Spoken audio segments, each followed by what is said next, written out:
Driver गाड़ी निकालो जल्दी। जी मैम साहब चलिए। तू कौन है बे? वो मैम साहब मेरे पापा यहाँ पे ड्राइविंग का काम करते हैं ना। दरअसल आज उनकी तबीयत खराब थी तो उनसे उठा नहीं जा रहा था, तो उन्होंने मेरे को भेज दिया। वो कह रहे थे कि आज आपकी बहुत इंपॉर्टेंट मीटिंग है, इसलिए मैं आ गया। आप चलिए ना। अगर तू आया है तो तेरी यूनिफॉर्म कहाँ पे है? मैडम मैं ड्राइविंग का काम नहीं करता ना, पापा करते हैं।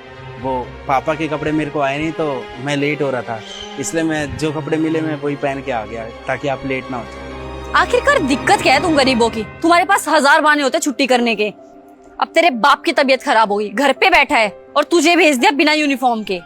देखिए मैम साहब, मेरे पापा कभी झूठ नहीं बोलते। उनकी सच में तबीयत खराब है इसलिए मैं आया हूँ। आप खुद बताइए ना, अगर उनकी तबीयत ठीक होती तो वो खुद नहीं आ जाते क्या? अब आ गया है ना तो जल्दी से मेरे को लेके चल, मेरी बहुत इंपॉर्टेंट मीटिंग है। अगर मैं लेट हुई ना तो तेरी खालू दे दूंगी। चल। हाँ हाँ आप चलिए चलिए। पापा भी ना किसी को भी नौकरी पे रख लेते हैं।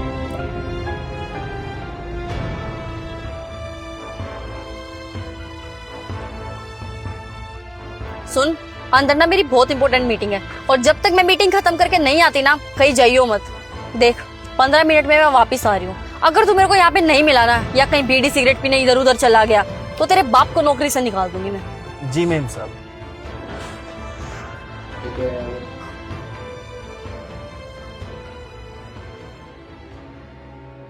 अबे तू तू पागल हो गया है क्या? या बॉस की चेयर पे कैसे बैठा है तू? और मैंने तेरे को क्या बोला था कि नीचे खड़े रहियो, ऊपर क्या करने के लिए आया तू? मिस मनीषा, आपकी जानकारी के लिए मैं ये बता दूं कि मैं किसी और की चेयर पे नहीं बल्कि खुद की चेयर पे बैठा हूँ। क्या क्या बकवास कर रहा है तू? एक ड्राइवर का बेटा और इतनी बड़ी कंपनी का मालिक। अच्छा मजाक है। और जहाँ तक मैं जानती हूँ तेरा बाप पिछले 20 साल से मेरे घर पे गाड़ी चला रहा है। मैं कोई मजाक नहीं कर रहा हूँ, बल्कि मैं इस कंपनी का ओनर हूँ। और आज जिनके साथ तुम्हारी मीटिंग फिक्स होने वाली थी ना, वो मैं ही हूँ, मिस्टर धर्मेंद्र।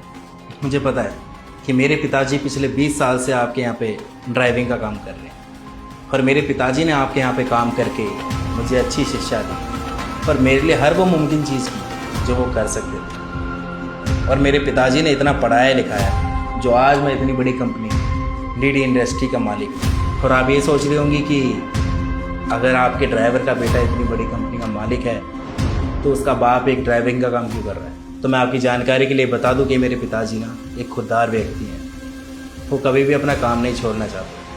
वो ज़मीन से जुड़े हुए व्यक्ति हैं। वो घर पे बैठना पसंद नहीं बल्कि मेहनत करके खाना जानते हैं। आई मीन सर, आप सच बोल रहे हो? इतनी बड़ी डीडी इंडस्ट्री के आप हो मालिक? मुझे नहीं लगा था सर कि हमारे मामूली से ड्राइवर के बेटे इतनी बड़ी कंपनी के मालिक होंगे।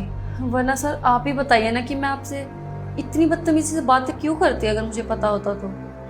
एंड आई होप सर कि हमारे बीच जो भी बातचीत हुई है उसका इफेक्ट हमारे टेंडर पे नहीं पड़ेगा। यू नो कि मुझे इस कंपनी से एक टेंडर मिलने वाला था।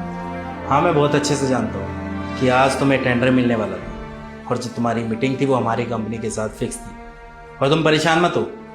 अगर तुम्हें ऐसा लग रहा है कि जो तुमने मेरे साथ व्यवहार किया उसकी वजह से मैं ये टेंडर तुमसे छीन लूँगा या फिर मैं तुम्हें नहीं दूंगा, तो ऐसा बिल्कुल भी नहीं है। तुम परेशान मत हो, ये टेंडर तुम्हें मिलेगा क्योंकि ये टेंडर तुम्हारी काबिलियत की वजह से तुम्हें मिल रहा है। बाकी हाँ, मैं चाहता तो ये टेंडर तुम्हें नहीं भी दे सकता क्योंकि तुमने मेरे पिताजी के बारे में इतना उल्टा जो बोला है, इतनी बेइज्जती जो करी है मेरी।